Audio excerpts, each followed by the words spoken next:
ఇంతమంది పెద్దవాళ్ళు మీకు ఇన్ని మంచి మాటలు చెప్పడానికి గల కారణం ఏంటి? మేమెందుకు ఇలా ఉంటున్నాం, మేమెందుకు ఇలా మంచి మార్గంలో నడుచుకోవాలి, ఇవన్నీ మీకు ఎందుకు క్వశ్చన్గా మిగులుతున్నాయి అని అంటే, ఈ డ్రగ్స్, చాలా మంది పిల్లలు ఈ డ్రగ్స్కి అలవాటు పడిపోతున్నారు. ఈ డ్రగ్స్ అనేవి ఎలా ఉంటున్నాయి?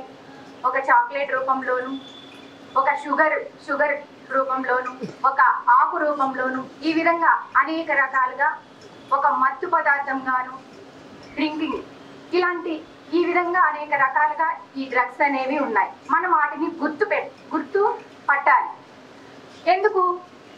ఇప్పుడు చాక్లెట్స్లో ఒక మత్తు పదార్థాన్ని కలిపి మనకి చాక్లెట్స్ రూపంలో మనకి ఇచ్చేస్తారు. మనం దాన్ని ఏమనుకుంటాం? చాక్లెట్ అని చెప్పి తినేస్తాం. కానీ అక్కడ ఆగాలి. మన పేరెంట్స్, తల్లి, తండ్రి, తమ్ముడు, అక్క, వీళ్ళు ఇచ్చినప్పుడు మాత్రమే అవి తీసుకోవాలి. బయట